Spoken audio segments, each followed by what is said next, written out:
Buenas tardes, bienvenidos a una nueva edición del Observatorio de Economía Global de la Escuela de Organización Industrial, por fin nuevamente presenciales, con lo cual, o semipresenciales, ya en formato híbrido, que yo creo que se va a quedar en adelante y que nos da mucha flexibilidad a todos. Por tanto, muchas gracias a los aquí presentes en la sala y muchas gracias también a las más de 100 personas inscritas que tenemos y que nos estarán siguiendo. Mi presentación va a ser muy breve porque aquí lo interesante es escuchar a los ponentes, a la moderadora, Alejandra Quindelán, directora del Servicio de Estudios y Public Policy del Banco Santander, a los directores generales de la Vicepresidencia Económica del Gobierno de España. No ha podido asistir por motivos de última hora el secretario de Estado de Economía, pero como veréis está perfectamente representado por su equipo, no solo por una persona, sino por dos, por Elena Pellegrín, la directora de... Ay, Elena Parisi, perdón, Elena Parisi, lo he dicho mal. Elena Parisi, siempre me equivoco con tu apellido.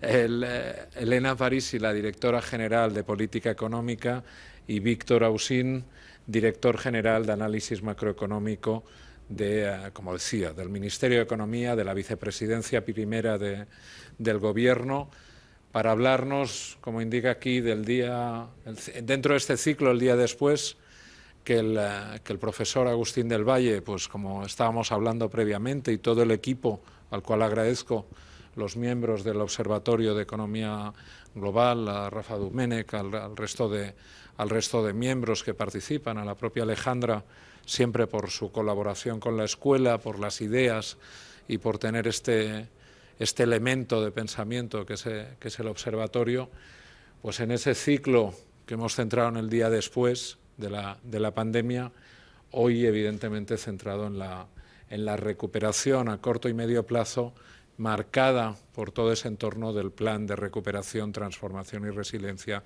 que aquí, junto con la Vicepresidencia Económica, pues desde el resto de ministerios también estamos ya no solo ya no diseñando, sino plenamente implementando todas las líneas y todas las reformas de ese plan. Por tanto, sin duda será muy interesante que nos den su visión de la situación macroeconómica del país, la relación con Europa, en qué momento estamos, y por tanto será interesante escuchar previsiones a corto y a medio plazo en un entorno en el que todavía los datos son positivos, pero tenemos que ser prudentes, no solo por la pandemia, sino por todas esas tendencias globales que en parte están, ahora lo dirán, supongo, ya me dedico a abrir el debate, marcadas por la recuperación, todas las tensiones en ámbito de materias primas, energía, semiconductores, comercio internacional,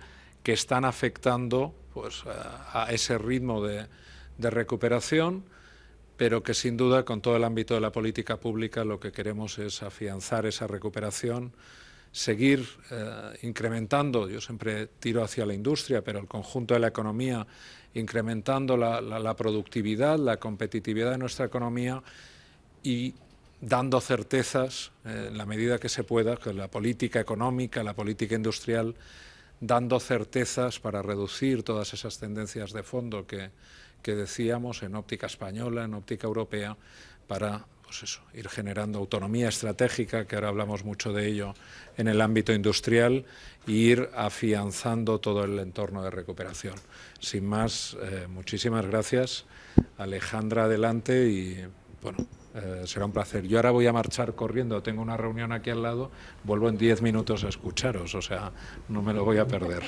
Hasta ahora. Gracias.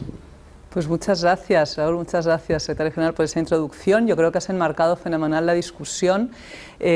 Bueno, no tenemos al secretario de Estado, pero tenemos mucha suerte porque se ha desdoblado en dos directores generales con una amplísima experiencia y trayectoria y muchísimo conocimiento de la situación actual, así que estamos encantados de tener esta discusión a dos en lugar de solo con el secretario de Estado, ¿no?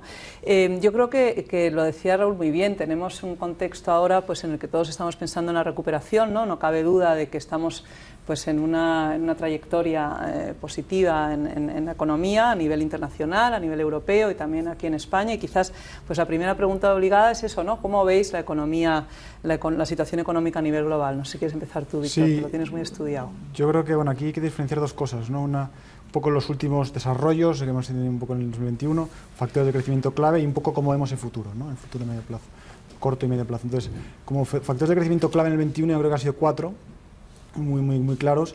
El primero ha sido el tema epidemiológico, que pues, se ha resuelto relativamente bien. Hemos visto que las vacunas funcionan, que los efectos son positivos, que se pueden retirar las medidas, que parece ser que se estabilizan mucho, sobre todo el tema hospitalario, más que la incidencia, con lo cual eso ha sido muy positivo y se ha visto en términos de confianza, tanto en el consumo como también en la inversión, con lo cual es un primer factor muy a tener en cuenta, que es un poco en lo que se centraba el primer semestre del año, es decir, ¿funcionan las medidas de la vacunación, sí o no? Yo creo que eso es un clic que sí funcionan. El segundo factor determinante ha sido el consumo.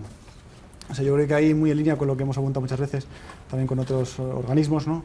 Ha habido una bolsa de ahorro notable durante la crisis, aproximadamente nosotros la estimamos que son como 50.000 millones, y esa bolsa de ahorro pues tiene que irse deshaciendo, obviamente, ¿no? Diluyéndose, con lo cual está impulsando el consumo, y ya lo ha empezado a hacer en el segundo trimestre, que según los datos que publicó el INE en su momento, y lo va a seguir haciendo en los siguientes trimestres. No solamente el consumo, sino que probablemente también impulse otras cosas, como por ejemplo la inversión en construcción, en vivienda mejor dicho, y por lo tanto genere un shock de demanda positivo. Pero aquí me gustaría hacer un hincapié especial, y es que el consumo no solo está viviendo, digamos, de ese ahorro precautorio que ha ido atesorando las familias durante la crisis, sino que está impulsándose porque la recuperación del empleo está siendo muy vigorosa, muy fuerte.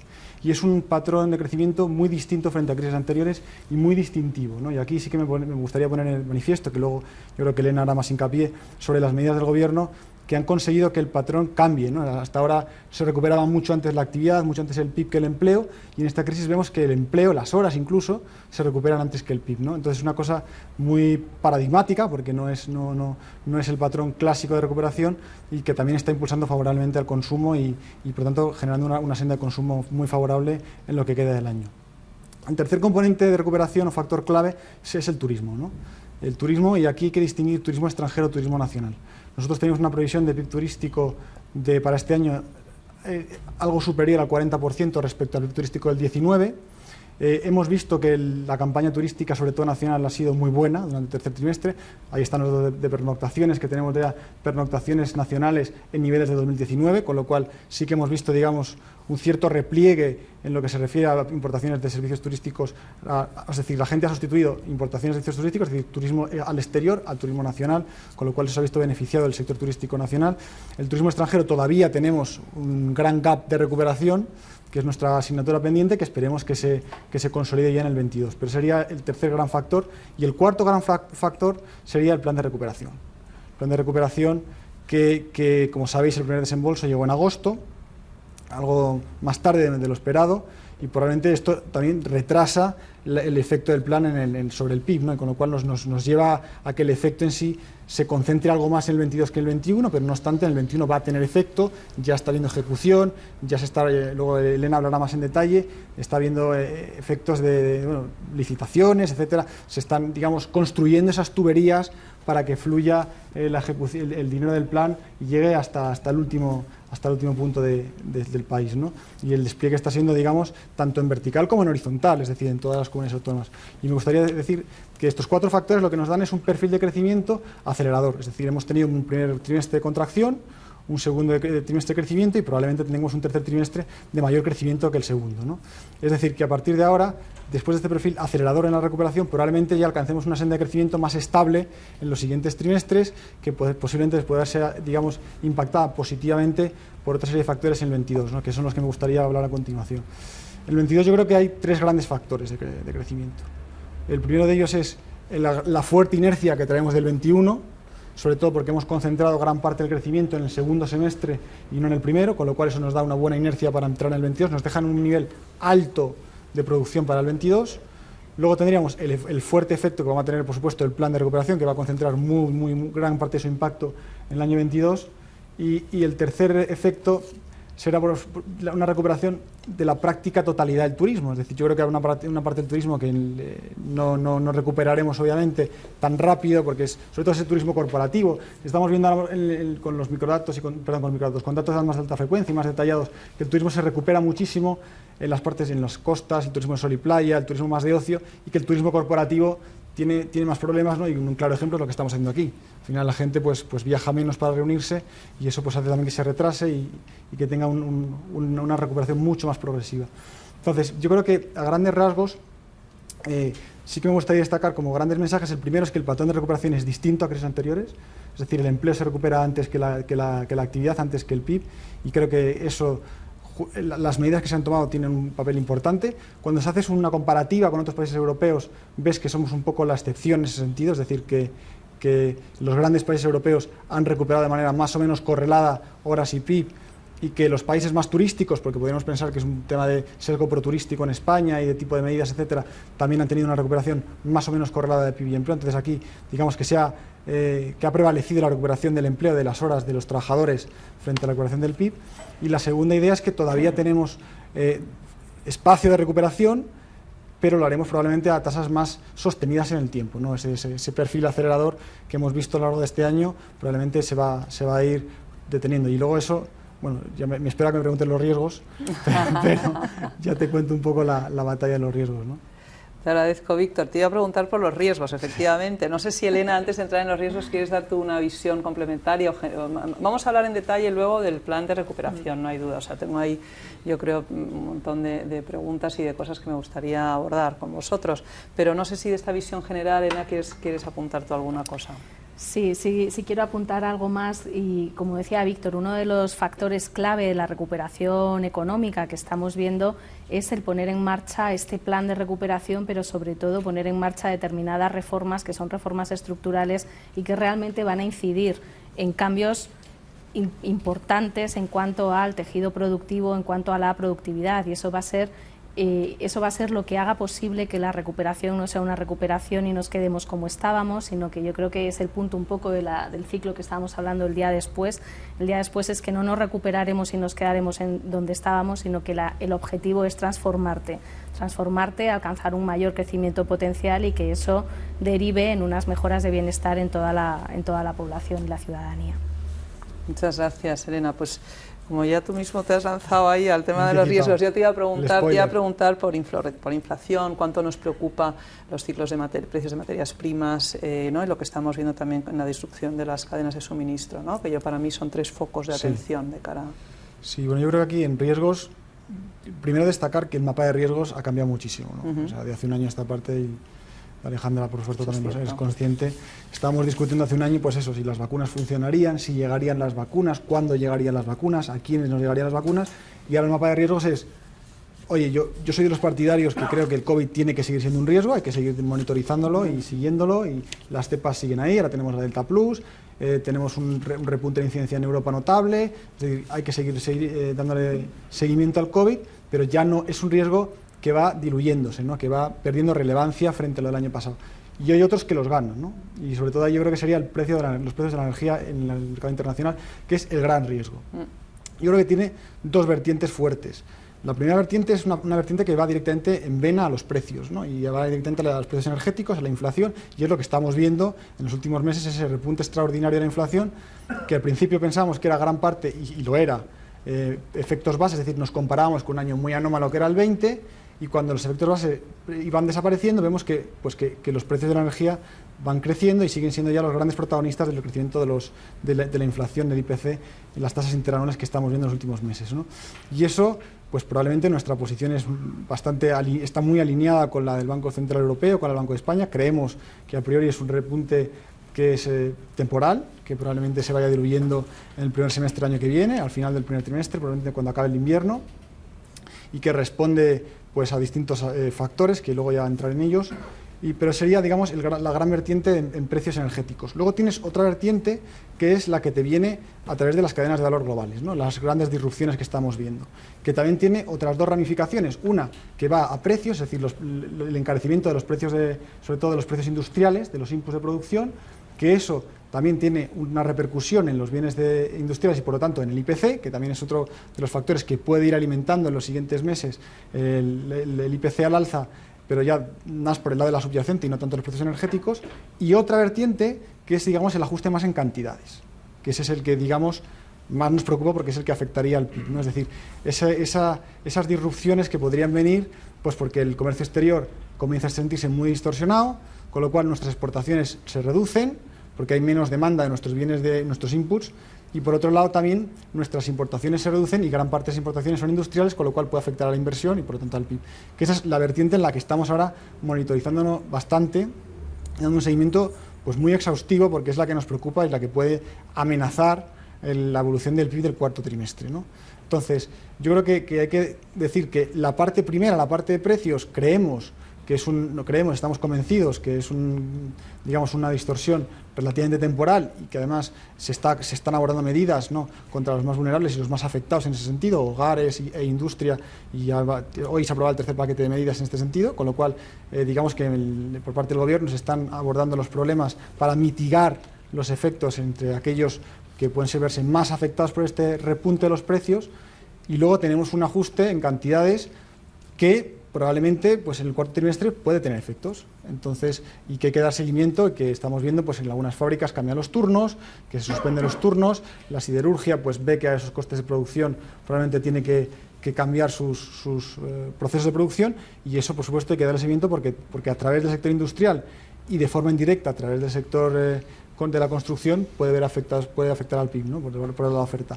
En cuanto a la causalidad de los precios precios energéticos, pues ahí tenemos un mix de aspectos. La verdad es que hemos hecho ahora un análisis muy exhaustivo de recopilar información, porque hay factores tanto de oferta como de demanda, y tienes factores de demanda del gran repunte de la demanda, sobre todo en los países más desarrollados, y que intenta, claro, es un fuerte repunte de la demanda, pero abogando o apoyándose mucho en los precios del gas, que es la gran fuente energética por la que se ha apostado por este proceso de transición ecológica, ¿no? Con lo cual, eso hace que se encarezcan los precios y que, por tanto, estos repuntes de precios energéticos lo veamos más claramente. A medida que esa demanda se tranquilice, pues se irán normalizando los precios. Hay también distorsiones en todo el mercado de las navieras, el mercado logístico, que ha quedado también tocado después de la crisis, que eso afecta a esas cadenas de valor que decimos, pero también afecta al gas licuado, es decir, todos los procesos de transición ecológica en China. Es decir, ahí tenemos un mix de factores que hacen que esos precios se vayan al alza. Luego, por supuesto, potencialmente el invierno que viene, etcétera, etcétera. Pero creemos que gran parte de ellos pueden ser temporales, con lo cual, por parte de los precios, el impacto es temporal, por parte de en cantidades, hay que dar seguimiento y hay que tener pues ojo avizor durante el cuarto trimestre, que puede haber impactos. No descartamos. No sé si quieres completarte alguna cosa, Elena, de visión más micro. Pues perdón, sí, y una cosa más, sí. Y hay un último, otro de los riesgos que van desapareciendo, que es el de la histéresis, ¿no?, el que teníamos en mente, que yo creo que hay que seguir manteniéndolo. Es un riesgo que también se diluye, este fenómeno de histéresis que decimos los economistas, que hablamos de esa cronificación del efecto cíclico de la crisis, ¿no? Es decir, ese efecto que nosotros pensamos que duraría un tiempo y al final se cronifica, pues sobre todo vía empleo o vía empresas, ¿no? Esas empresas que parece ser que lo pasan mal y al final se van a la quiebra, o esos empleados que parece que iban a estar solo un tiempo en paro y al final están mucho tiempo. Y ese riesgo también se va diluyendo, ¿no? Vemos que los ERTE se reabsorben muy fácilmente, que el empleo crece, que los avales ICO han funcionado y que una vez que se retiran todas las medidas de carencia, pues no hay grandes problemas. Hemos hablado con instituciones financieras, y bueno, y eso lo sabes tú mejor que nadie, ¿no, Alejandra? No parece ser que pues, el sector financiero no está muy preocupado porque existan riesgos al alza en ese sentido, de morosidad, etcétera, con lo cual es un riesgo que hay que tener en el mapa, pero igual va perdiendo relevancia. Si me permites también, en cuanto a los riesgos, un riesgo que nos suelen preguntar y que nosotros tratamos de señalar que no lo vemos como un riesgo es la no ejecución del plan. O sea, el plan comporta 70.000 millones en transferencias hasta 2023. Sí se cumplen unos hitos y unos objetivos, luego hablaremos un poco más en detenimiento de ello, pero es un riesgo que no contemplamos, dada la marcha con la que vamos ejecutando, implementando las inversiones y las reformas. Siempre nos preguntan, bueno, ¿cómo puede ser esto si pues a lo mejor pues en otras circunstancias es difícil llevar a cabo todas estas inversiones? y a la luz de lo que vemos, hemos cumplido todo lo que teníamos que cumplir en 2020 y en el primer semestre del 2021, todos sus hitos y objetivos los presentamos a la Comisión Europea y eso permitirá el desembolso de 10.000 millones más a final de año. Y estamos cumpliendo con los hitos y objetivos del siguiente semestre, que acaba ahora en 2021, con lo cual ese es un no riesgo, pero hay que señalarlo, porque es un riesgo que siempre lo ponen encima de la mesa y nosotros creemos que sí que estamos cumpliendo con precisión todo aquello que nos hemos comprometido a hacer con la Comisión Europea.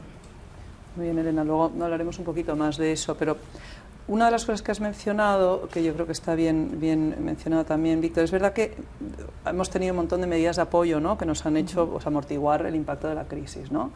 Y quizás sí que empezaremos a ver a partir del año que viene pues ya la retirada de algunas de estas medidas gradualmente, ¿no?, y tendremos que estar un poco atentos a qué puede pasar ahí.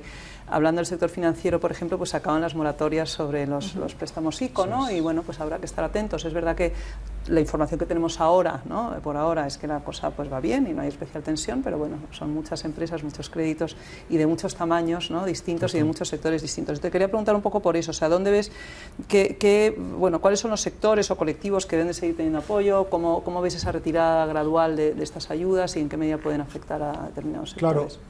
Claro, al haber sido una crisis muy asimétrica, ¿no?, en términos sectoriales, pues es muy probable que obviamente, digamos, esos problemas o esos riesgos estén muy concentrados en determinados sectores que se han visto muy afectados, ¿no?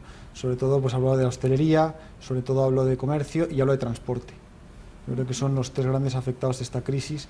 Y después, y que además tienen una estructura, esos son sectores con estructuras de empresas muy duales, ¿no? Tienes grandes empresas que yo creo que han capeado bastante bien el temporal, y luego tienes pequeñas empresas que han tenido pues probablemente muchos más problemas, que yo creo que seguro, ¿no? Y esto Elena lo sabe muy bien, es a donde se focalizaban las medidas, ¿no? Los créditos ICO iban para las pymes fundamentalmente, ¿no? Y las ayudas directas iban para las pymes, que era donde sabíamos que podía haber muchísimo más riesgo y además para esos sectores mucho más afectados. Entonces es muy probable que haya más riesgos en esos sectores, más concentrados en esos sectores, pero bueno, sí que estamos viendo que como la recuperación está siendo relativamente fuerte y está siendo también asimétrica en cierta medida, sobre todo a medida que van pasando los trimestres, y en el tercero lo vamos a ver, yo creo, en función de toda la información que tenemos de alta frecuencia, sí es verdad que esos sectores van traccionando bastante bien, ¿no? O sea, al final la hostelería está tirando bastante del carro, se está viendo mucho en los datos que tenemos, que BBVA nos presta gentilmente de tarjetas de crédito. Entonces, yo creo que es importante ver que es verdad que puede estar concentrado los riesgos en determinados sectores, pero que se va recuperando.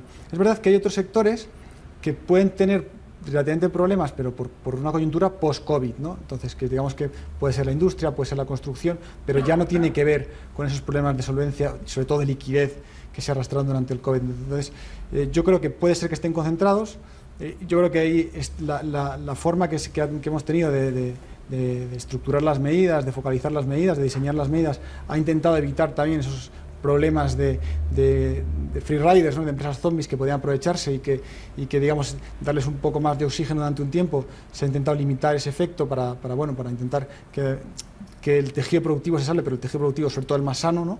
Y yo creo que en ese sentido se pueden focalizar, se focalizarán los riesgos, pero bueno, que la recuperación está llegando, digamos, a todos los sectores, ¿no? No está siendo una recuperación tan asimétrica en el sentido de que esté tirando del carro solamente la industria, la construcción y determinados servicios, y los servicios de la hostelería y el comercio siguen quedando hacia atrás. En la medida que las restricciones se han eliminado, el comercio, hostelería y transporte han salido por adelante bastante bien, con lo cual se concentrarán, pero bueno, yo creo que la recuperación hará su trabajo. Elena, ¿estás de acuerdo también, no? Sí, también un poco para iluminar un poco qué es esto de las medidas, el apoyo, qué es lo que se ha hecho, algún dato, ¿no? En cuanto a los avales del ICO, hay 1.100.000 operaciones, se han dado más de 138.000 millones de euros en avales, y el 98% ha ido destinado a pymes, que como decía Víctor, es que todas estas medidas han estado siempre poniendo el foco en la pyme. Y el otro factor esencial es en el caso de los ERTEs. Cuando se diseñaron estos ERTEs COVID, los ERTEs es un instrumento que ya estaba en el Estatuto de los Trabajadores, pero que apenas se usaba, o se usaba por empresas industriales, ¿no? Bueno, pues los ERTE se han utilizado masivamente por parte de la PYME y eso es un gran avance porque es un elemento que incorpora flexibilidad a la hora de tener que ajustar en cantidades, en precios y buscar la vía para que no se destruya el tejido productivo. Ahí al final lo que vemos es que lo que ha permitido es la unión de estas dos medidas junto con otras que se han puesto en marcha para tejer esta red que sostiene un poco pues, la economía, es que lo que ha permitido es que no se destruya el tejido productivo, que las empresas no tengan estos problemas de liquidez y que eso no perjudique a sus balances y por lo tanto pues que no te lleven a unas situaciones donde podríamos tener muchas empresas en situaciones muy problemáticas, y lo que ha permitido también es tener a los trabajadores listos para ponerse a trabajar en el momento en que se ha abierto la actividad. Es que eso es muy relevante, porque si destruyes el empleo, luego recuperarlo, aunque es rápido, no va tan rápido como tener ya al trabajador formado y dispuesto para poder trabajar en su propia actividad, ¿no? Y yo creo que eso ha sido el elemento clave de la política económica que se ha llevado a cabo para poder mitigar los efectos o el impacto de la crisis COVID.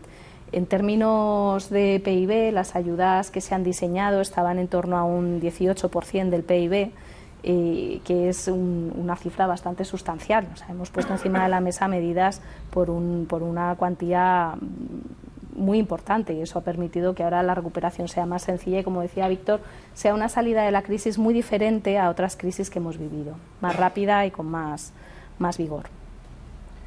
Sí, yo creo que ahí la verdad es que nosotros hemos seguido muy de cerca cómo iban, o sea, las medidas que iban adoptando los distintos países y en qué medidas se iban utilizando estas líneas de crédito con garantía, por ejemplo, y España la verdad que ahí pues siempre salía, ¿no?, arriba a la cabeza, ¿no?, en cuanto al volumen y agilidad de las líneas. Eso ha funcionado muy bien. Y nos hemos metido de lleno en el segundo bloque que quería abordar, que era justamente eso, lecciones de la crisis, ¿no?, y cuáles son las medidas que han funcionado y cuáles no. Yo creo que, Elena, te has dado tu visión muy clara ahí. No sé si quieres comentar tú algo, Víctor. Yo un poco en línea con lo que dice Elena, ¿no?, y un poco también conectando también con lo que viene, ¿no?, con las reformas, que es importante.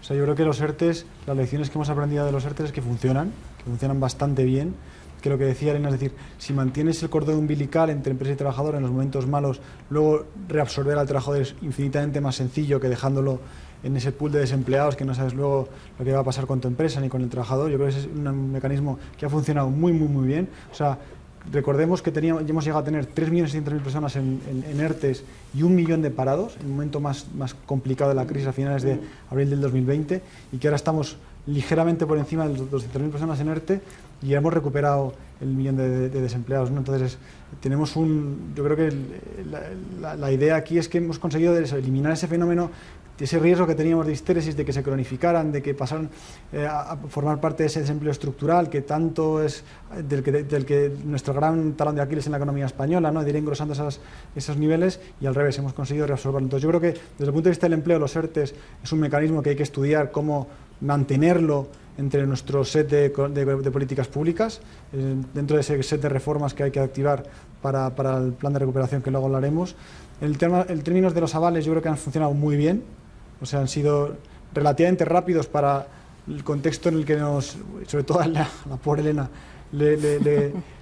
tuvo que diseñar la medida, ¿no?, que fue un contexto, pues imaginaos, abril del año pasado, pues con todos en casa, logísticamente muy complicado, ya no te digo la medida, sino la logística de cómo adoptarla, con lo cual yo, frente a otros países, lo que decía antes Alejandra, han funcionado bastante bien y hemos visto también que se paró el golpe rápido. Por ejemplo, otros países como Italia han seguido dando avales porque digamos que no dimensionaron bien el efecto al principio, con lo cual al final han seguido dando avales. Claro, los avales hay que darlos, sobre todo esas medidas de liquidez tienen que ser muy tempranas, porque cuanto más el tiempo es oro, cuanto más dejes pasar el tiempo, más probabilidades pasan de que esa liquidez se transforme en un problema de solvencia, ¿no? Y entonces la empresa ya tenga mucho más complicado sobrevivir y pasar y mantenerse en el mercado. Con lo cual han sido unas buenas medidas. Y luego, bueno, pues las medidas de moratorias y demás, pues también han ayudado a parar el golpe a los más vulnerables, que yo también creo que es un buen set de medidas, ¿no? Pues sí, yo creo que estamos ahí todos de acuerdo. Ahora nos tenemos que ir hacia a completar una salida de la crisis que nos haga más verdes, más digitales, más sostenibles, más inclusivos, muchas cosas, ¿no?, queremos de la salida de la crisis y apostamos todos por ello, ¿no? Pero ¿cómo nos veis ahí también un poco en términos, o sea, cuáles son las fortalezas que tiene España para poder acometer esa transformación tan ambiciosa que tenemos por delante? Bueno, esta es una pregunta interesante, pero quizás hay que dar un pasito atrás para preguntarnos de dónde surge todo esto del plan de recuperación y este proyecto, ¿no? Y este proyecto ambicioso. Yo creo que lo primero y más relevante es cómo Europa se pone de acuerdo para poner en marcha un plan, unos fondos absolutamente novedosos en los cuales emite deuda europea para poder dar transferencias a los Estados, sobre todo aquellos que más han sufrido, para que pongan en marcha una agenda de reformas y de transformación de la economía ligada a un proyecto común que es la transformación digital, la transformación verde y la cohesión social dentro de la propia Unión Europea. Desde este punto de vista, yo creo que lo más importante es reconocer que Europa ha dado un salto cualitativo en cuanto a proyecto de región y a ponerse las pilas en cuanto a liderar cuestiones tan relevantes como estas tres áreas que he mencionado.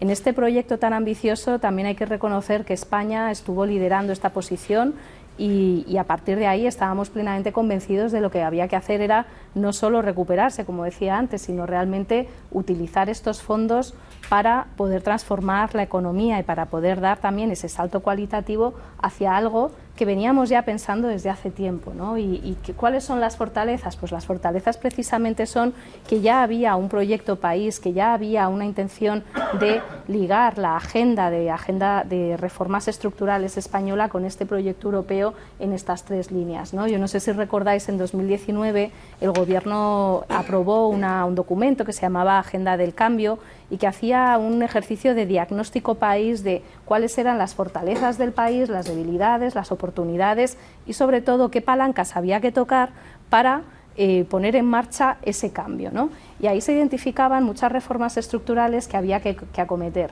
¿Qué ocurre? Que llega la crisis, seguimos trabajando en esa agenda al tiempo que ponemos en marcha toda esta red de seguridad, de rentas para empresas, para trabajadores, para vulnerables, para todas las familias, y al tiempo empezamos a pensar desde un momento muy temprano, cuando estábamos confinados, en muy bien, vamos a tener que poner en marcha la salida de la crisis, la transformación de la economía y al tiempo de ver si Europa además se une al proyecto. Europa se une y nos encontramos con que de repente tenemos unas cuantías en transferencias y en préstamos realmente muy elevadas, 70.000 millones en transferencias y lo mismo en préstamos a gastar hasta 2026 es algo que no tiene precedentes en la economía española.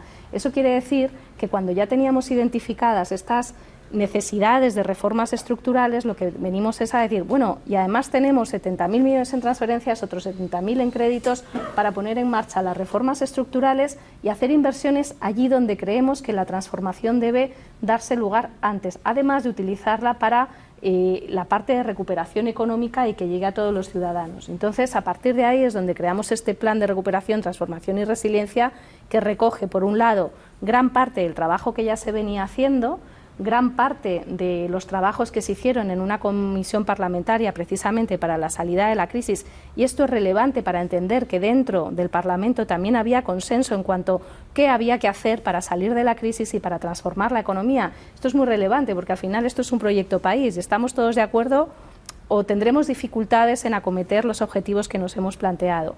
Y en tercer lugar, nos ponemos a trabajar con todas las administraciones, con las comunidades autónomas, precisamente para comprender cuáles son sus preocupaciones, cuáles son los proyectos que tienen que poner en marcha y los integramos en toda esta planificación. Yo creo que esas son las fortalezas, el haber partido de un trabajo previo que ya identificaba lo que queríamos, que Europa da el primer paso en decidir que esto es un proyecto de región que tenemos que acometer todos, transformando la economía, y luego, bueno, pues como país, teniendo en cuenta a todos los agentes sociales, a todos los grupos parlamentarios y a todas las administraciones públicas, poner en marcha el proyecto como tal, ¿no?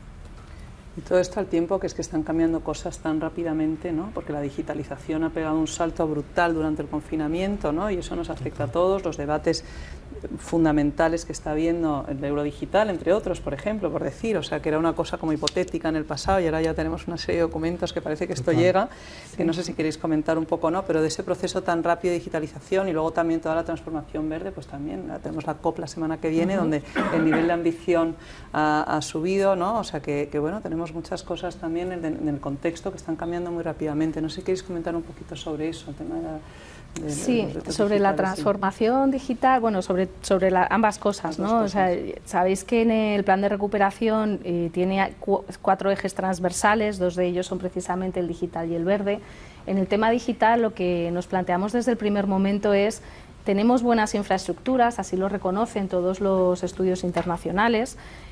Lo que no tenemos tan bien es las capacidades digitales de la población, de los trabajadores y de las empresas. Entonces ahí la apuesta es una apuesta decidida por: tenemos buenas infraestructuras pero queremos más, queremos desplegar el 5G, queremos que todo el territorio tenga una banda ancha ultra rápida, y para ello se ponen los medios, no solamente desde el punto de vista de lo que hay que cambiar en la normativa, sino también desde el punto de vista de las inversiones que hay que acometer para que esto se haga una realidad, pero sobre todo ponemos el foco en llevar a cabo esas inversiones que van a permitir incrementar las capacidades digitales. Para ello se han hecho distintas estrategias, planes, agendas que nos dicen de aquí a 2025 qué es lo que tenemos que hacer y cómo debemos hacer estas inversiones.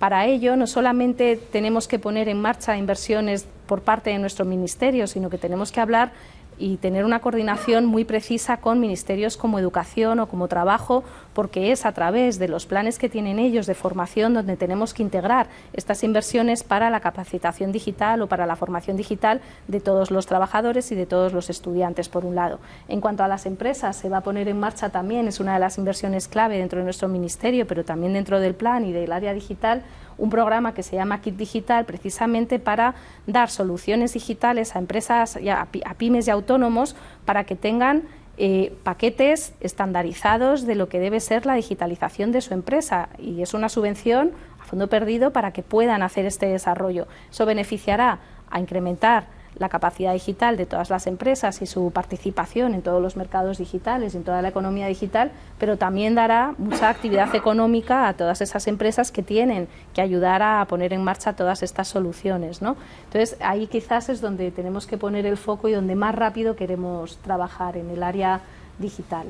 En cuanto a la transformación verde, a la transición verde, bueno, aquí hay muchos elementos que tocar. Sabéis que en el plan de recuperación, transformación y resiliencia había unos objetivos que la Comisión nos marcaba que teníamos que cumplir en cuanto a cuántos fondos destinar a la parte verde, a la parte digital. Bueno, pues en España aproximadamente el 40% de los fondos van destinados a la transición verde.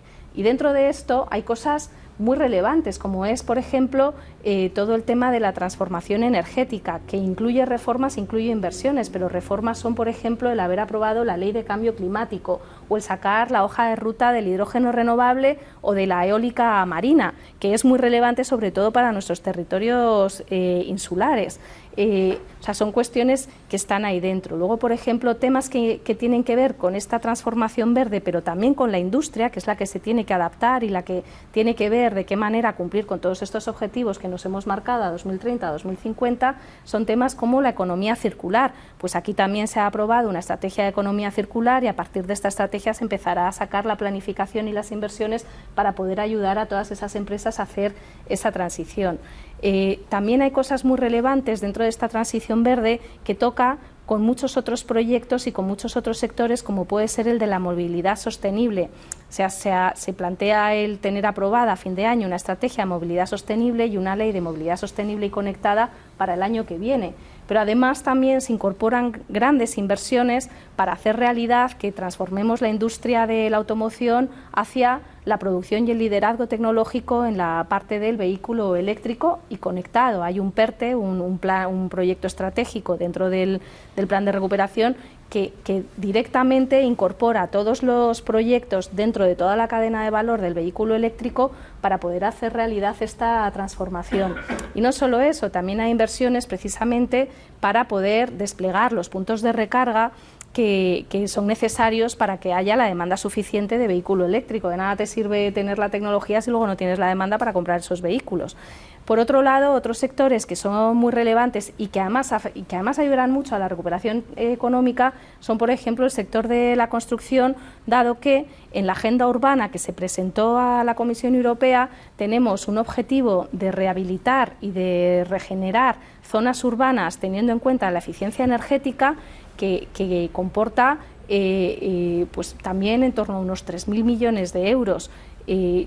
Eso se pone en marcha ya este año, es decir, que habrá subvenciones para que se puedan rehabilitar las viviendas, poniendo el foco especialmente en esta rehabilitación energética y en la mejora de las emisiones por parte del sector de la edificación, ¿no? O sea, que son cuestiones que tocan prácticamente a todos los sectores.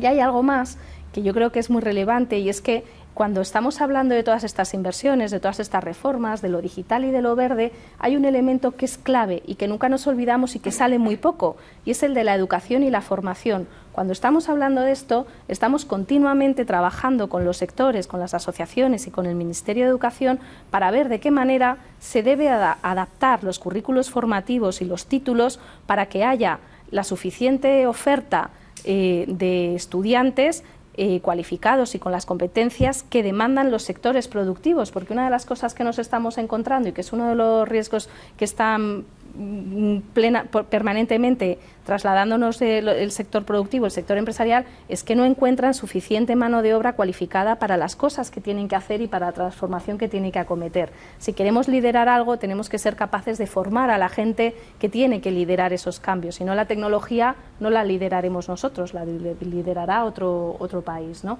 Entonces, todos los elementos, cuando hablamos de la transición verde y la digital, no es solamente llevar a cabo una serie de inversiones para que electrifiquemos el país o para que la energía sea renovable o para que esto ayude en la bajada del precio de la energía en el medio plazo, sino tener en cuenta todos los puntos, todas las aristas que tienen que ver con esto para realmente hacer una transformación completa y que permita pues modificar la estructura del país, la productividad y el crecimiento. Está claro. Sí, yo quería añadir un poco una visión muy macro de lo que decía Elena, ¿no? Muy importante. Bueno, primero decirte, que Alejandra, que es verdad que estamos viendo cosas, temas digitales de monedas, criptomonedas, etcétera, pero bueno, que la crisis energética que estamos viendo es pariente cercano del proceso de transición ecológica, o sea, que es un poco, forma parte de esos costes que nos tocan sufrir como consecuencia de la transición ecológica, y que probablemente si tuviéramos una infraestructura de renovables mucho más expandida, más desplegada, pues no tendríamos estos problemas, ¿no? Es una de las formas de mitigarlo. Pero dicho esto, es importante destacar lo que decía antes Elena, es decir, las dos patas del plan, tanto la pata de la inversión como la pata de la reforma. O sea, si uno sin el otro no tiene sentido, porque al final la inversión lo que te hace es, por un lado, la reforma lo que te va haciendo es que te va acomodando la oferta para que pueda ir absorbiendo todo ese dinero que le vamos a ir metiendo a la economía. Al final, por tener un poco órdenes de magnitud en la cabeza, lo que estamos haciendo es duplicar la inversión pública en los siguientes 3 años frente a lo que veníamos teniendo desde el 2013 para adelante, con lo cual es un shock bastante destacado, ¿no? Y además muy circunscrito a lo que decía Elena, tema de transición ecológica, digital, etcétera. Con lo cual tú tienes que ir acomodando la oferta para ir teniendo, pues lo que decíamos antes, es decir, gente preparada para llevar esa inversión y para que esa inversión entre en el potencial de la economía, entre en el crecimiento a medio y largo plazo de la economía, que es un poco de lo que va toda esta película, ¿no? Es decir, yo invierto 70.000 millones en la economía, en determinados sectores, pero acomodo con reformas mi oferta, pues sobre todo a través de la educación, para que ese dinero luego se traslade a mayor crecimiento a medio y largo plazo. Esta es un poco la historia, es decir, el multiplicador de demanda que vamos a tener se va a evaporar cuando retiremos el estímulo, pero el multiplicador de oferta, que es el que nos va a quedar en el largo plazo, va a ser el que consigamos a través de las reformas y a través de la reabsorción de ese dinero en los sectores que toquen y en los ámbitos que toquen. Con lo cual es muy importante la reforma para reabsorber bien la inversión, y por otro lado la inversión también para de alguna manera, digamos, compensar ganadores y perdedores de toda esta historia, que es un poco lo que decía antes Elena, traducido a la realidad. Es decir, yo lo que hago es acomodar mi stock laboral, mi stock de trabajo, a las nuevas skills, nuevas habilidades que se van a requerir en esta nueva España transformadora del plan, en esta nueva España más verde y más digital, con lo cual estoy acomodando mi oferta para esta nueva shock de demanda a través de la inversión que va a transformar el país. Con lo cual, tiene mucho sentido las dos patas, porque con una ayudo a mitigar los posibles efectos entre ganadores y perdedores, que es la inversión, y con otro consigo que se vaya absorbiendo esa inversión por los canales adecuados y se traslade en un mayor crecimiento a medio y largo plazo, que es muy importante, y por tanto redunde todo en un mayor PIB potencial, que es un poco lo que estamos buscando de toda esta película, ¿no? Por ahí yo creo que es importante unir esas dos cosas con el enfoque macro y de medio y largo plazo, que es un poco la idea. Quiero hacer una pregunta logística. Es que tengo un reloj muy grande delante y quiero saber, seguimos hasta las 7:30, ¿no? O sea, que tenemos, ¿o no? ¿Hasta qué hora? ¿Cuándo se...? 7:30, ¿no? Perfecto, porque tengo muchísimas preguntas, pero hay dos que quiero hacer yo, con la venia de aquí de nuestros anfitriones, y luego ya a lo mejor abrirlo a preguntas del público, si os parece.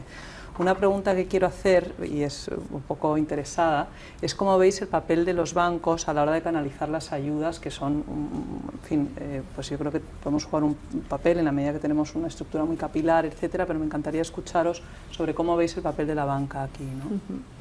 Sí, yo creo que el papel de la banca es fundamental. Cuando estamos hablando de las transferencias que llegarán y las inversiones que haremos, lo que estamos pensando es, vamos a hacer inversión pública, pero hay que tener en cuenta que la inversión pública lo que tiene que hacer es conseguir arrastrar a la inversión privada, y además es que una sin la otra no es posible. Sabéis que hay que cumplir con el régimen de ayudas de Estado y por lo tanto tú no puedes hacer la inversión del 100% de determinadas cuestiones. Eso quiere decir que las empresas van a tener que invertir. Dado que hay una gran cantidad de inversiones de todo tipo en todos los sectores, yo creo que es esencial que los bancos sepan con gran precisión cuáles son estas inversiones, estas convocatorias, qué se va a hacer, qué van a hacer las empresas para ser capaces de canalizar también la pata de inversión privada a las empresas, ¿no? A través del crédito. Pero además de eso, también hay determinadas actuaciones que también yo creo que será necesario utilizar o hacer una colaboración público-privada con las entidades financieras precisamente para utilizar esa red tan capilarizada de oficinas que permiten llegar a todas las empresas y a toda la sociedad. Cuando hablábamos antes de los ejes del plan de recuperación, estábamos hablando del verde y del digital, pero creo que es muy interesante y muy importante no olvidarnos de los otros dos, en concreto de la cohesión territorial y de la cohesión social. Cuando hablamos de cohesión territorial y cohesión social, estamos hablando de llegar a todo el territorio con todos los servicios, con todas las ofertas, con todas las convocatorias y que todos sean partícipes. Al final, si nos creemos que esto es un plan país, todos deben ser partícipes de ello y todos deben tener el ownership de este plan, y para ello tenemos que ser capaces de llegar a ellos. Yo creo que ahí la banca es un gran aliado para poder llegar a todas estas partes, ¿no? El otro eje es el de género, que por supuesto podemos hablar de él, pero no es objeto de esta pregunta, así que... Muchas gracias, por Elena. completar Sí, la parte favor. más macro, yo creo que el rol de la banca es fundamental porque es la clave de bóveda para maximizar el efecto multiplicador del plan. O sea, la banca es la que va a permitir esa cofinanciación de la que hablaba Elena, es decir, que los recursos vengan no solo por la vía pública, sino también por la vía privada. Eso lo consigue la banca, con lo cual la banca te maximiza el efecto multiplicador del plan. Si no, digamos, tendríamos un plan mucho más pobre en términos de impacto sobre el PIB, ya tanto desde el punto de vista multiplicador de demanda como de oferta, ¿no? Es decir, la gracia de la banca es que consigue arrastrar la inversión privada al plan y por lo tanto maximizar el efecto del plan sobre el PIB. Creo que es muy relevante el rol de la banca.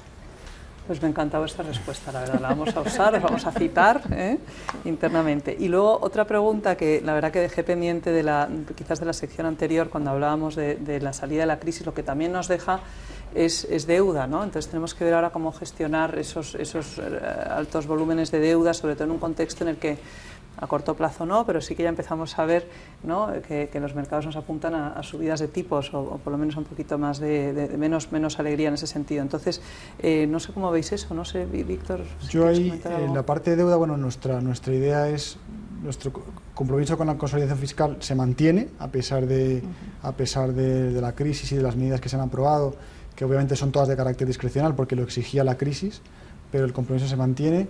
Se retomarán obviamente las reglas fiscales cuando toque, probablemente más allá del año que viene, y cuando Bruselas considere, y digamos que están en esa negociación de cómo acomodarlas a este nuevo entorno y cómo adaptarlas a este nuevo entorno, con lo cual ese yo creo que es el primer titular.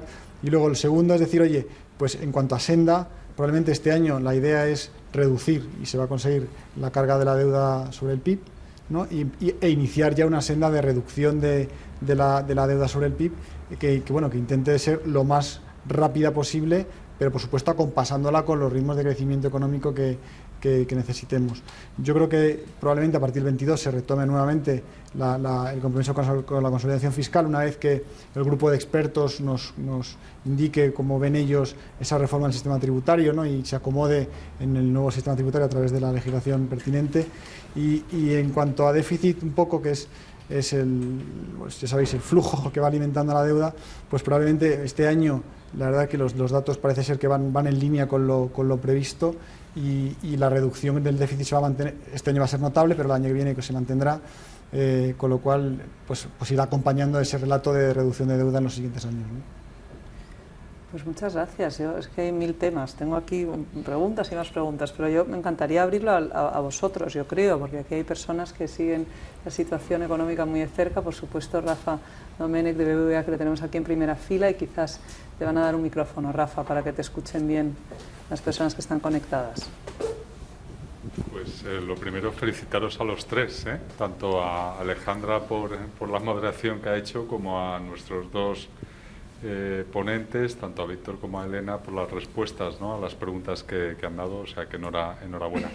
No, yo tengo más que una pregunta, es un comentario muy breve, ¿no?, porque hay una medida que yo llevo defendiendo con AINCO desde la crisis anterior, y es que dado que España tiene un problema posiblemente el más urgente a corto plazo, pero insisto que llevamos décadas con él, que es el elevado desempleo estructural, ¿no?, y la ineficiencia y al mismo tiempo la falta de equidad de funcionamiento en nuestro mercado de trabajo, y que creo que alguna propuesta que hemos hecho al respecto encaja perfectamente en lo que es el plan de recuperación, porque es muy digital, pero al mismo tiempo trata de resolver uno de los problemas más graves que tenemos, que es el del funcionamiento del mercado de trabajo, ¿no? Y es hoy en día, con todas las técnicas de inteligencia artificial, si a eso le añadimos la potencia de los datos masivos que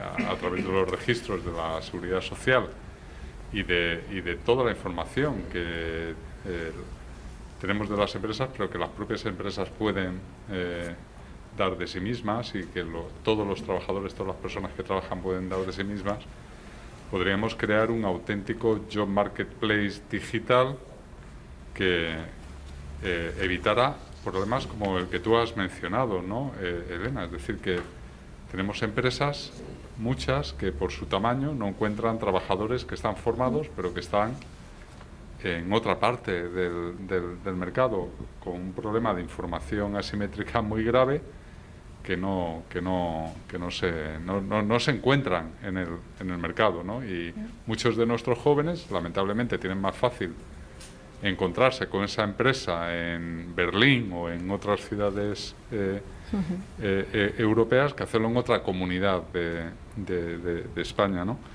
Yo esto lo he propuesto a diferentes administraciones públicas, diferentes gobiernos, una multinacional, una gran plataforma tecnológica que abrazó la idea con AINCO, pero se tropezó con la pared de la administración pública hace más de 10 años y fue incapaz de sacar esto adelante, ¿no?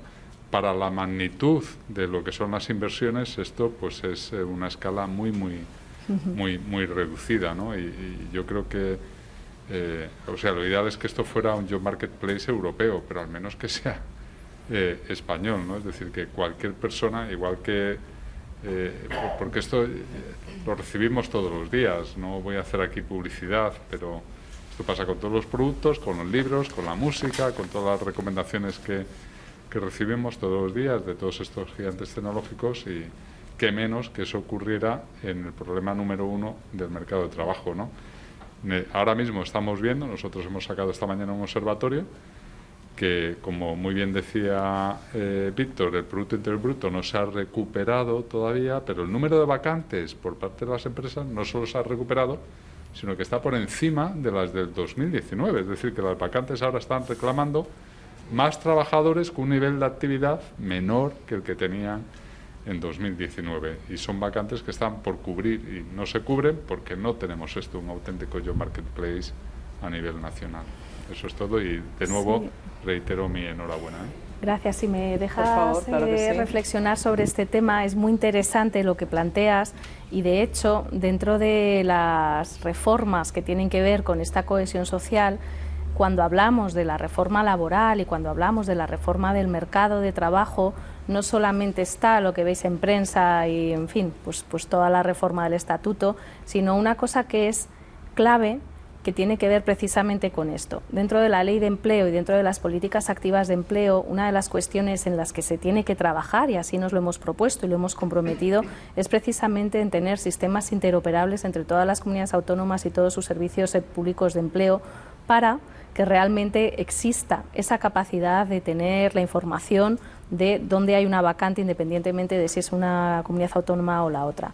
También hay que trabajar en tener itinerarios personalizados entre todos los trabajadores desempleados que acuden a estas oficinas y poder ayudarles a encontrar esa vacante que ligue con su perfil, además de ver cuáles son los elementos claves para mejorar su empleabilidad en el sector en el que ellos están formados, o si tienen que formarse o recualificarse para poder incorporarse de nuevo al mercado laboral. Pero sin duda es una de las cuestiones que insistimos desde Economía constantemente, en la necesidad de la interoperabilidad de todos los sistemas, porque si no se crean pequeños mercaditos fragmentados y no conseguiremos ni que haya una capacidad de recolocar a la gente, ni que se consiga esa movilidad laboral, que yo creo que es clave también para acabar con el desempleo estructural. Pero tomo nota de la plataforma y hablaremos para ver y nos si se dirás puede también tomar cómo algo podemos más. ayudar desde la empresa privada, porque al final este es el objetivo fundamental que tenemos todos, ¿no? Cuanto más creación de empleo podemos hacer, mejor. Muy bien. Agustín también quería preguntar algo. Y estoy de acuerdo en felicitaros, ¿eh? Una gozada la claridad y la exposición de los temas. Yo un poco mérito, aquí yo estoy hablando muy poco. Felicitación a los tres. Gracias. Yo voy a hacer dos preguntas. La primera, la pregunta es muy breve, pero la respuesta a lo mejor es infinita. Habéis hablado de los 4 directrices: verde, digital, cohesión social y cohesión territorial. De la cohesión social y no habéis dicho nada. O el del crecimiento inclusivo, como quieras llamarlo. En el plan de recuperación hay infinitos planes. Es posible, mi pregunta es muy sencilla, ¿es posible monitorizar cuantitativamente en dónde, en cuáles de ellos mejora la cohesión social, el crecimiento realmente es inclusivo, o volveremos a una recuperación no inclusiva como la que tuvimos en la crisis financiera anterior? A mí esto me parece importante, es algo que todo el mundo rehúye porque es dificilísimo. Lo segundo me interesa más, es una reflexión que voy a partir de dos artículos. Uno de Mariana Mazzucato, que salió hace un mes o así en El País, y otro, una pequeña bomba que nos ha lanzado hoy el Financial Times, que probablemente la habréis leído, ¿no? No sé si la habréis leído. El Financial Times no es amigo de España en general, pero hoy ha metido una pequeña barrenita contra nuestro plan de recuperación. Mariana Mazzucato dijo una cosa: hemos de cambiar del consenso de Washington al consenso que ella llama de Cornualles por la reunión del G7 que hubo el año pasado ahí. Es decir, el consenso de Washington del año 89, pero que viene de Friedman y de Reagan y de Thatcher y de aquel Fondo Monetario Internacional, que yo creía que había habido un cambio en la época de Olivier Blanchard. Ahí yo creo que hubo un punto de inflexión importante. Pero lo que sí es claro es que este Next Generation EU lo que ha hecho es hacer protagonista al sector público de una manera impresionante.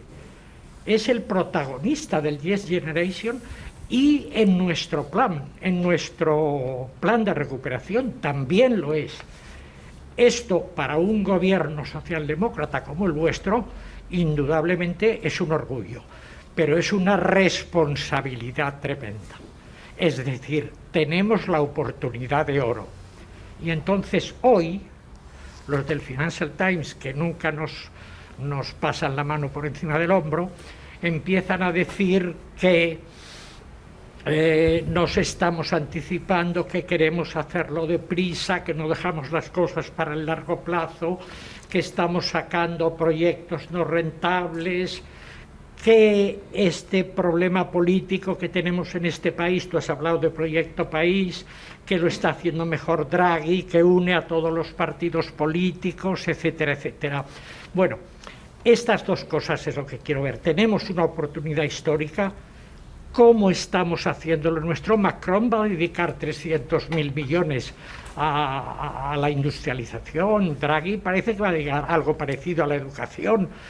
Bueno, esto es pinchar. Yo soy consciente que ambas cosas son pinchar, pero hay que dar alegría a la vida. No, son preguntas muy importantes y que efectivamente no hemos tratado. En relación a la cohesión social y si se puede monitorizar lo que va a impactar en cuanto a la igualdad, que es lo que se pretende. Lo primero es que el objetivo es claro, tanto de antes del plan, en la Agenda del Cambio, como ahora con el plan de recuperación. El objetivo es que el crecimiento realmente sea inclusivo. ¿Dónde está la cohesión social en el plan? Bueno, pues prácticamente todos los componentes incluyen reformas, incluyen inversiones que tratan de esto, de que el crecimiento sea inclusivo, que las transformaciones sean justas, que no se olvide a nadie atrás.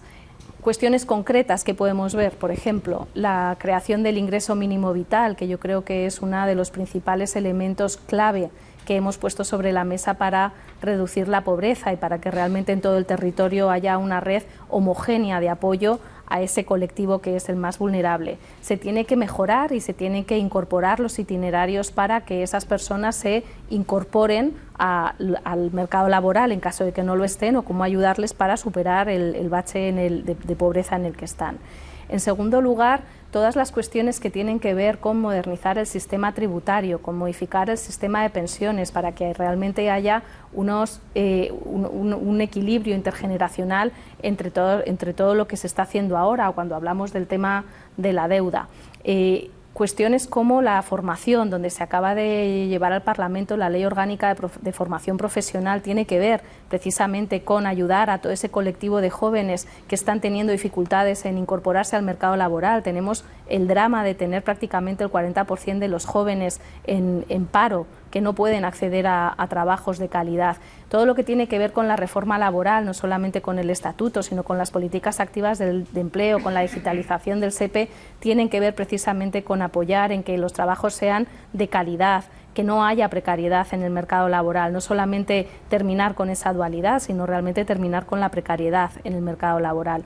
Todo lo que tiene que ver con uno de los componentes que tienen tanto inversiones como reformas, que es la economía de los cuidados. Tenemos que ver cómo avanza nuestra demografía y darnos cuenta que tenemos un nicho de mercado que hay que aprovechar, pero que también hay que profesionalizar y que hay que economizar de alguna manera, y para eso también hay que poner en marcha determinadas reformas y determinadas modificaciones en los sistemas formativos y en los sistemas de incorporar a toda esa masa de gente que trabaja en ese ámbito. Cuando hablamos de sanidad, hay todo un componente que tiene que ver con la sanidad, y donde se va a presentar dentro de poco un anteproyecto de ley que tiene que ver con mejorar la universalidad y la equidad en el sistema sanitario.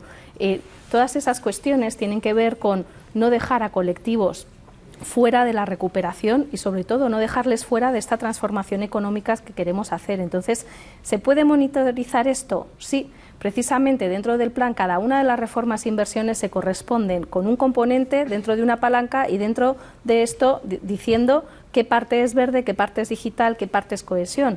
Cuando se tiene que incorporar toda la información en un sistema integrado que ha creado el Ministerio de Hacienda, se tiene que poner qué parte de lo que se está haciendo corresponde a cada una de estas categorías, y la de género, no nos olvidemos de ella, que es el cuarto eje, que es realmente acabar con las desigualdades de género para poder incorporar a la economía pues toda la pata que nos estamos dejando fuera, que es el colectivo de la mujer. ¿Se puede monitorizar? Sí. ¿El objetivo que es claro, que sea un crecimiento inclusivo? También. ¿Que no queremos que se repita lo que ocurrió en la crisis anterior, donde todavía no se han recuperado las tasas de igualdad que había antes de la crisis del 2008? Sin duda alguna. Y yo soy optimista al respecto, creo que es uno de los objetivos claros del plan. Yo sí me gustaría añadir también. Vale, sobre cohesión social, yo creo que dos cosas, a corto y a largo. A corto plazo, un poco lo que decíamos antes, al final, en esta crisis se ha recuperado antes el empleo que la actividad. Y como bien sabemos, el gran factor que genera desigualdad en España es el paro.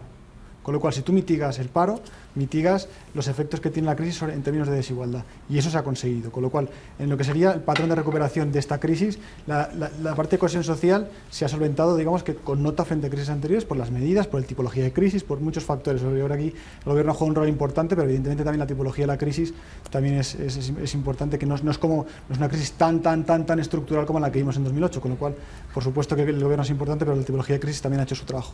A largo plazo, me gusta más esta pregunta porque antes me queda un poco a medio camino cuando he hablado un poco del efecto del plan, ¿no? O sea, el impacto es sobre el PIB potencial, pero ¿por qué nos circunscribimos al PIB potencial? Porque el PIB potencial, que es lo que vamos a crecer en el medio y largo plazo, es lo que va a hacer que nuestro sistema de bienestar sea sostenible. Que es el gran objetivo del plan es eso, es decir, que crezcamos más a medio y largo plazo para que nuestras pensiones sean sostenibles, para que nuestra educación sea sostenible, para que nuestro modelo sanitario sea sostenible y además sea sostenible, es decir, que todas las generaciones puedan disfrutar de él. Y es el gran objetivo de este plan. Es apuntalar el PIB potencial, mejorarlo en España y hacer que todo el sistema de bienestar que tenemos montado sea sostenible y puedan disfrutar de ellos las generaciones pasadas, presentes y futuras. Con lo cual es muy importante la cohesión social y yo creo que es el gran objetivo del plan. O sea, es generar un impulso sobre el PIB potencial y garantizar las pensiones, la sanidad y la educación, ¿no? Creo que es un poco el gran corolario del plan, ¿no? Sí, un apunte porque había una segunda pregunta que no hemos contestado en relación a si nos estamos adelantando a lo que deberíamos hacer o qué hacen otros países. Lo que dice el Financial Times. Lo primero que hay que destacar y que estamos muy orgullosos de ellos es que la Comisión Europea y todos los Estados miembros reconocen que nuestro plan es de gran calidad. Es de los mejores planes que se han presentado, con inversiones concretas, con reformas concretas, cosa que no ocurre con otros planes que salen también mucho en prensa.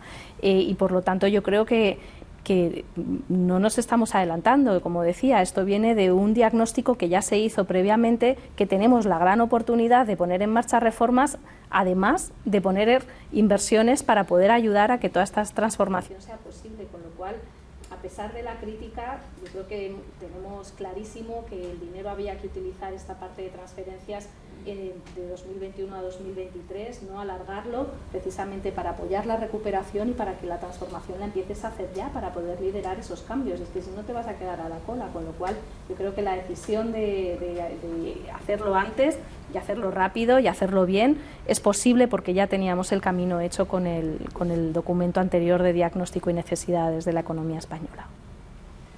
Yo aquí, sí, tenemos a Rafa Repullo, solo apuntar una cosita, que lo que sí, como hay tanta, digamos, ansiedad a veces, ¿no? En el sector empresarial, de que está todo el mundo, bueno, en el sector empresarial de todos los sectores, esperando estos fondos, hay una cierta sensación de que igual están tardando más de lo que... En fin, nos pasamos la vida explicando que hay un plan, que hay una serie de cosas que van a venir, que las licitaciones, que los PERTES, que un montón de cosas, pero que tenemos clientes que están, bueno, en el mundo cuando hablas con empresas, tienen esa sensación de que no llega, ¿dónde está? ¿No? Pero bueno, ya llegará. O sea, hay un lento pero seguro. Un pequeño apunte, porque ahí yo creo que hay que dar publicidad a una web que se ha montado en Moncloa, donde se incorporan todas las convocatorias. Hay ya más de 184, creo que era el último número que tenía, de convocatorias abiertas. Se han sacado ya 80 licitaciones precisamente para poder ejecutar el plan, y cada semana estamos poniendo en marcha convocatorias por parte de los ministerios, transferencias a las comunidades autónomas, transferencias a las entidades locales, porque ellos son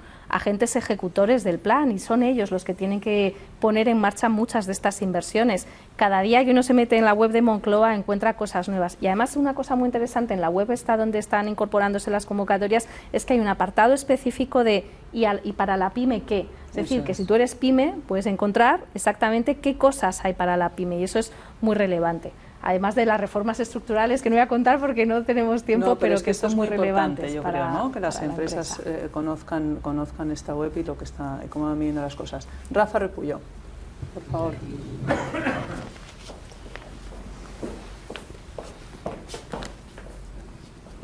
Habéis hablado de la transformación verde y también habéis hablado de los precios de la energía.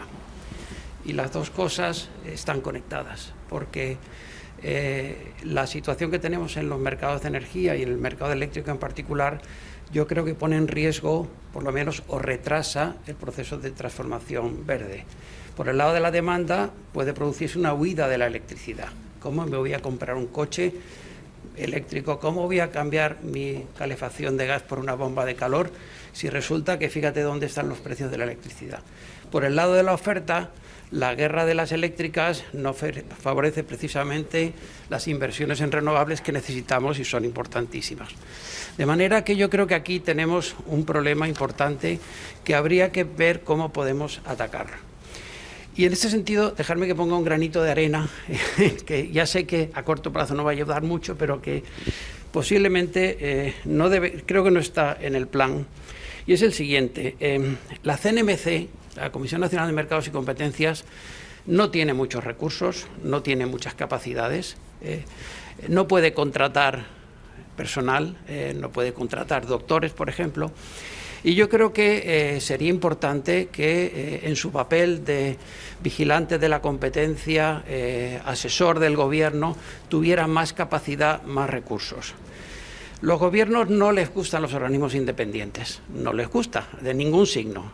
Pero yo creo que avanzar en la independencia y en la capacidad técnica profesional de la CNMC o de la CNMV también, a mí me parece que sería importante. Pues muchas gracias.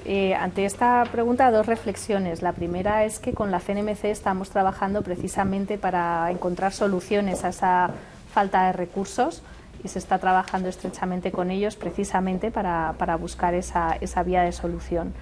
Y en cuanto al tema de la energía y la electricidad, sí se han puesto en marcha ya instrumentos que ahora están en el Parlamento, como por ejemplo el Fondo Nacional de Sostenibilidad Energética, que va a permitir precisamente que sea más fácil que viremos hacia esa electrificación, precisamente porque disminuirá el precio de la electricidad. Por otro lado, todo lo que se está haciendo para poder tener una garantía de precios más estables, tanto para la industria como para los consumidores, desde el punto de vista de la energía renovable, es importante, y para ello lo que hay que poner en marcha son inversiones en energía renovable. Para eso también la remuneración de estas inversiones son importantes. Para ello se están creando también instrumentos precisamente para garantizar que esto es así. Yo creo que, como decía antes Víctor, es un problema de medio plazo. A medio plazo el precio de la energía, si apostamos por la renovable, el precio de la electricidad va a bajar. El momento coyuntural en el que vivimos se debe a varios factores, como también comentaba Víctor, un tema de coyuntura o de geopolítica, digamos, donde el gas es la clave de este invierno, y por otro lado, bueno, pues otras cuestiones que estamos viendo en los mercados, que hay que tener más datos y más transparencia para poder entender cómo se están comportando, pero sin duda el tema de la electrificación es algo por lo que hay que apostar. Puede que por temas coyunturales se pueda pensar que hay un riesgo de que esto no vaya a ser así, pero yo confío en que con los instrumentos que se están poniendo en marcha sí que podamos llevar a cabo esa electrificación, porque si no, no cumpliremos los objetivos que nos hemos marcado, no como país, sino como región, para descarbonizar la economía.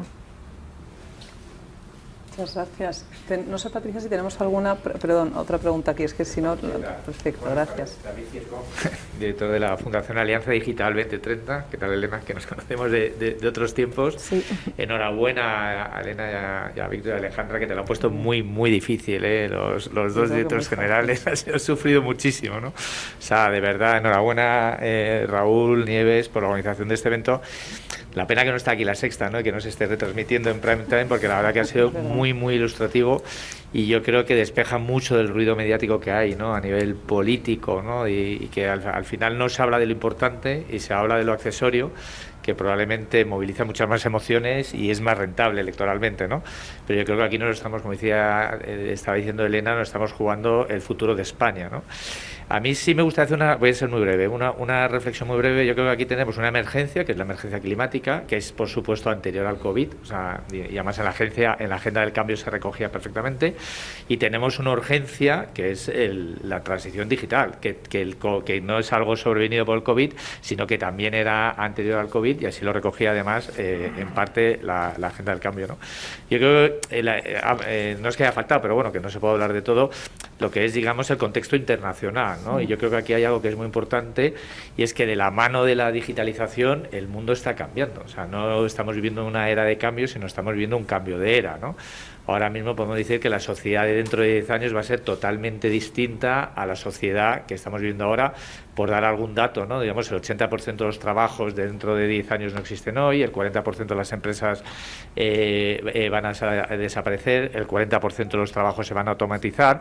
Digamos, es que la digitalización no es una oportunidad, es una urgencia. Y luego, por otro lado, pues a nivel geopolítico, están tomando posición dos gigantes tecnológicos y militares, que es Estados Unidos y China, y esto va a tener unas implicaciones bestiales si queremos defender Europa como, digamos, como área de convivencia, nuestros valores y nuestra forma de vida, ¿no? Entonces, por hacer una pregunta, porque tampoco es aquí cuestión de decir, oye, me voy a hacer una reflexión, en todo el plan de recuperación se tiene, digamos, presente que esto ya no es, digamos, avanzar en digitalización, sino en parte recuperar soberanía tecnológica, de alguna manera a nivel europeo, ¿no? Limitar la dependencia internacional y situar a Europa en un nivel tecnológico que vaya de la mano, obviamente, pues la posición política que el mundo necesita que tenga Europa por los valores que defendemos, ¿no? No es lo mismo el tratamiento que tiene la digitalización en China y tampoco en Estados Unidos con la perspectiva que está haciendo desde Europa, ¿no? Un poco esa era la pregunta que tenía. Sí, yo creo que desde el plan, claro que se tiene en cuenta esta necesidad de apostar por liderar o por al menos poder competir con estas dos áreas. Desde el punto de vista europeo, sin duda, pero desde el punto de vista de las inversiones que hay en el plan, hay no solamente reformas, sino inversiones que están dirigidas precisamente a utilizar la inteligencia artificial, a crear data lakes en distintos sectores, precisamente que estén aquí en España, para poder trabajar con este tipo de datos. Yo creo que es algo que quizás cuesta ver, pero en la Agenda España Digital 2025, en la estrategia de inteligencia artificial, ahí se detalla con concreción qué es lo que queremos hacer y por qué, cómo nos queremos situar. Otro de los elementos clave en los que hay que trabajar en todo esto es en el tema de la ciberseguridad. No solamente quieres poder competir, quieres poder liderar, sino que quieres estar seguro y quieres que los datos que tú tengas realmente sean seguros o no te los puedan utilizar para cosas que no deban ser, ¿no? Entonces yo creo que sí se tiene en cuenta en el plan qué es lo que deberíamos hacer para ser pioneros en determinadas áreas de digitalización, ¿no? Como decía, la apuesta es porque las infraestructuras se completen, porque la sociedad y las empresas se digitalicen, pero todo ello con un fin, que realmente seas capaz de competir a nivel español y, por supuesto, aportando a nivel europeo.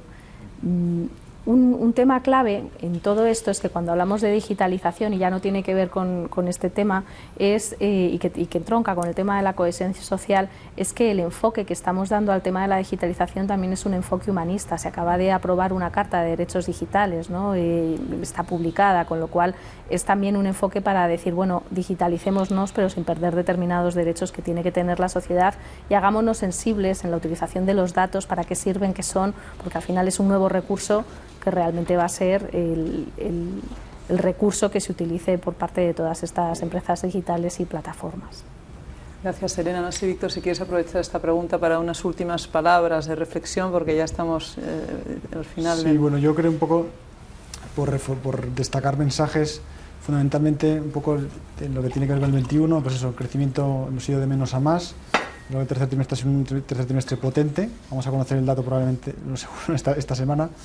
Pero vamos, los indicadores nos dicen, sobre todo los de afiliación, que son un poco los más robustos y que manejamos, nos dicen que ha sido un nivel de crecimiento bastante notable, muy liderado por el turismo, como decíamos anteriormente. No obstante, llegamos a una nueva senda de crecimiento en la que vemos que hemos recuperado el empleo, todavía tenemos que recuperar parte del PIB, pero ya nos metemos en una nueva senda de crecimiento mucho más sostenido, no tan acelerador como el que hemos vivido, y nos queda un 22 muy centrado, pues básicamente en el plan, en recuperar gran parte del turismo que todavía tenemos pendiente y en recuperar y sobre todo en mantener esa buena inercia que tenemos de la demanda nacional. Y luego, como riesgos, decir, yo creo que es un gran mensaje decir que el mapa de riesgos ha cambiado respecto a hace un año, parecía que era imposible y ha cambiado. desaparecen o digamos que reducen su relevancia los clásicos COVID e histéresis y aumentan otros, pero es verdad que hay que decir que nos sentimos un poco más cómodos, ¿no?, en los shocks de oferta que en los shocks pandémicos, con lo cual sabemos un poco más de cómo pueden funcionar y sabemos un poco más de cómo leerlos, ¿no? Y luego decir que el plan es una grandísima oportunidad para España, no solamente es una oportunidad de crecimiento para el 22, sino para la década, y para hacer, lo que decíamos antes, ¿no?, mucho más sostenible nuestro sistema de bienestar, ¿no?, y que puedan disfrutar de ellos todas las generaciones pasadas, presentes y futuras, y digamos que yo creo que es un poco el gran reto que tenemos como sociedad, ¿no?, ya española y europea, ¿no?, que nuestro estilo de vida, que decía antes David, pues podamos mantenerlo en las siguientes décadas. Muchas gracias, Víctor. Elena, no sé si quieres decir algo más. ¿O? Sí, simplemente para acabar, remarcar que esto es un proyecto que es una oportunidad única que tenemos para aprovechar, para cambiar el tejido productivo, el tejido empresarial, para mejorar el capital humano, el capital social, el capital natural, y que realmente si lo aprovechamos, si somos capaces de encontrar consensos para llevar a cabo estas reformas estructurales y poner en marcha todas estas inversiones, sí seremos capaces de ver ese crecimiento potencial del que hablaba Víctor y que al final repercutirá en el estado de bienestar y en ese crecimiento inclusivo que es el objetivo final de todo esto.